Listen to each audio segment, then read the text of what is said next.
درگاہ اقدس میں ایک نذرانہ بنا کر پیش کریں گے. ان کی سیرت کی گوشوں کو 18 ذی الحجہ آپ کی شہادت کا یوم ہے. پوری دنیا میں امت المبارک میں یوم شہادت عثمان غنی منایا جا رہا ہے.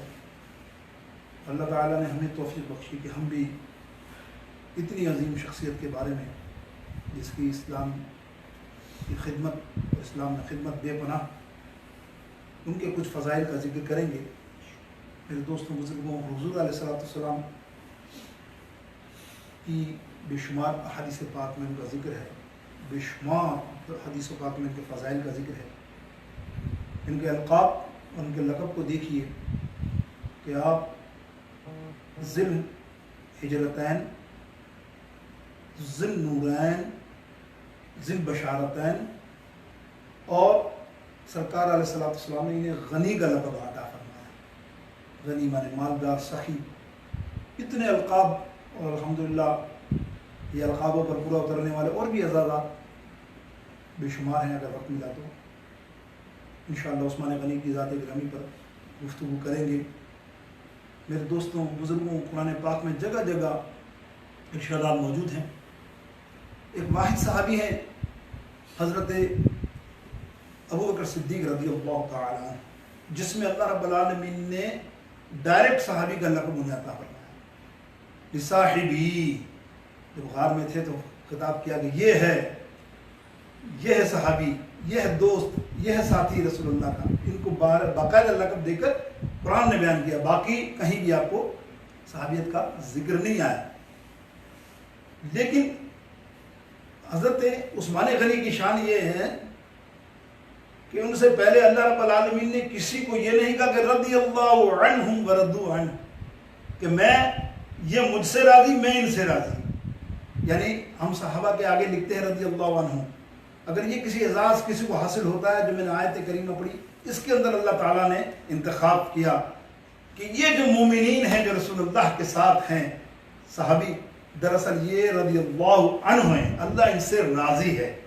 تو یہ جو لقب ملا، یہ سیدنا مفسرین فرماتے عثمان غنی کے صدقے میں ملا رضی اللہ تعالیٰ عنہ. کیونکہ یہ جو آیت کریمہ میں نے تلاوت کی، دراصل یہ وہ آیت ہے جب صلح حدیبیہ ہوئی تھی بیت الرضوان میں، سرکار نے سب سے بیعت لی تھی. تو کس کے لیے لی تھی؟ عثمان غنی کے لیے لی تھی. اور عثمان غنی کا بڑا مرتبہ کیا تھا کہ جب سرکار علیہ السلام نے ہاتھ اپنا رکھا نا، دوسرا ہاتھ رکھ کے فرمایا کہ یہ تو میرا ہاتھ ہے اور یہ عثمان کا ہاتھ ہے بیعت میں. تو اللہ نے فرمایا لقد رضی اللہ، ارے تم لوگوں نے، میرے پیاروں نے، جو مجھ پیاروں نے درخت کے نیچے جو بیعت کی، وہ دراصل محمد صلی اللہ علیہ وسلم آپ کا ہاتھ نہیں، میرا بھی ہاتھ اس کے ہاتھ کے اوپر ہے. یعنی عثمان غنی کے ہاتھ کے اوپر اللہ کا بظاہر ہاتھ.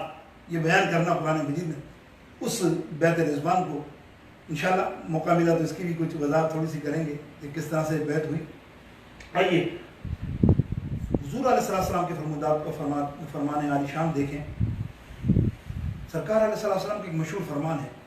سرکار علیہ السلام فرماتے ہیں الحیاء جز الایمان، حیا ایمان کا جز ہے. حضور علیہ السلام فرماتے ہیں جس کے پاس حیا نہیں اس کے پاس ایمان نہیں. وہ ایمان کی دولت سے حیا مالا مال نہیں ہو سکتا جو بے حیا ہو.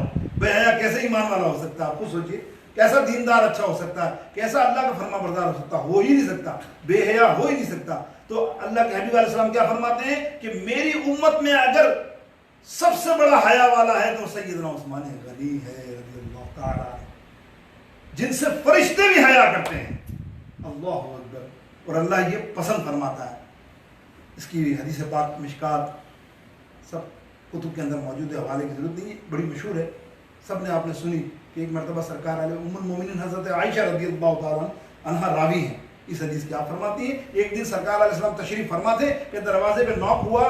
حضور علیہ السلام نے فرمایا کون؟ یہ آواز آئی ابو بکر صدیق، آ جاؤ. ابو بکر. اس وقت حضور علیہ السلام کی چادر مبارک یا تہمت پنڈلی کے اوپر تھوڑی سی تھی، ایسے ذرا سا اوپر کے کونے تک آرام سے بیٹھے تھے، ایزی بیٹھتے جیسے ریلیکس ہو کے سرکار لیٹے ہوئے تھے، ایسے بیٹھے ہوئے تھے لیٹ کر، ٹیک لگا کر.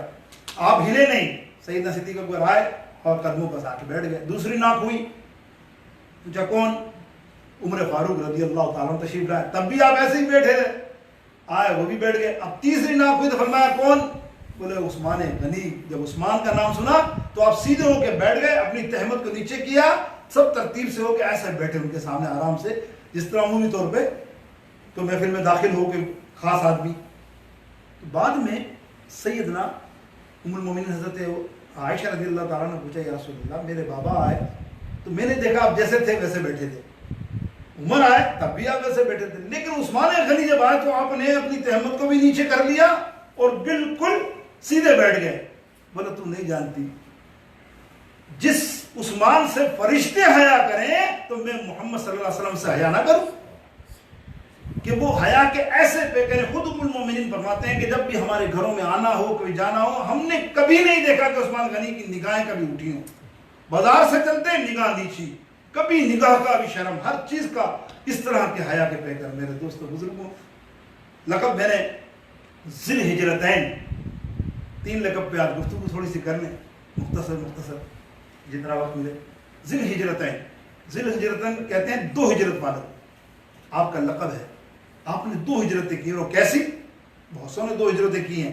سرکار علیہ السلام کا فرمان ہے کہ میرا عثمان، اور دنیا عالم میں حضرت لوط علیہ السلام کے بعد اگر کوئی شخصیت ہے جس نے 2 ہجرت کی اپنی اہلیہ کے ساتھ، وہ ہے سیدنا عثمان غنی رضی اللہ تعالیٰ عنہ۔ 1 ہجرت فرمائی حبشہ میں، اور 1 فرمائی مدینہ شریف میں بمائے اہل و عیال، یعنی بمائے اہلیہ کے وائف کے۔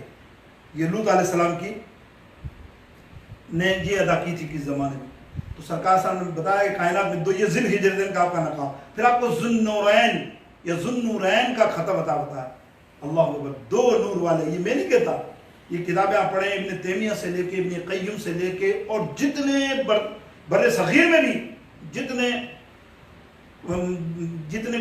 مؤرخ ہیں، جتنے محدث ہیں، ہمارے نہیں، غیر مسلک نہیں، وہابی، دیوبندی، جتنے بھی ہیں، آپ ان کی کتابوں پڑھو گے، وہ لکھتے ہیں حضرت سیدنا عثمان غنی ذی النورین، لقب کو یاد کرتے ہیں۔ کسی نے بے لقبہ نہیں کہا عثمان غنی کو، اور ان کی سیرتیں بیان کی ہیں کتابوں میں، آپ پڑھیں گے دیکھیں گے۔ اب ان سے پوچھو ذی النورین کا مطلب کیا ہے؟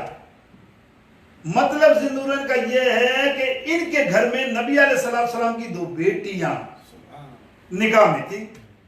اب آپ بتائیے، بیٹیوں کو تو نور مانتے ہیں، یہ ذی النورین کا مطلب 2 نور والے، 2 نور والی بیٹیوں کو تو نور مانتے ہیں، ان کے والد محترم میرے آقا و مولا محمد مصطفیٰ صلی اللہ تعالیٰ علیہ وسلم کو نور نہیں مانتے۔ وہاں جھگڑا، یار یہ نور کیسے ہو سکتے ہیں، نور کیسے؟ وہ 2 بیٹیاں جو ہیں، جس کے لیے آج پورا اب سے نہیں ہے، یہ لقب آج کا تو نہیں ہے نا، یہ لقب تو 1400 سال پرانا ہے، ذی النورین کہا جاتا ہے انہیں، کہیں شاعری میں، کہیں بھی خطابات میں، کئی باتوں میں۔ تو پوچھو ذی النورین کا مقصد کیا؟ 2 نور والے، 2 نور کیا ہے؟ نبی علیہ السلام کی اولاد، تیری نسل پاک میں ہے بچہ نور کا، تو ہے عین نور، تیرا ہر گھرانہ نور کا، یہ ہے وہ نور والی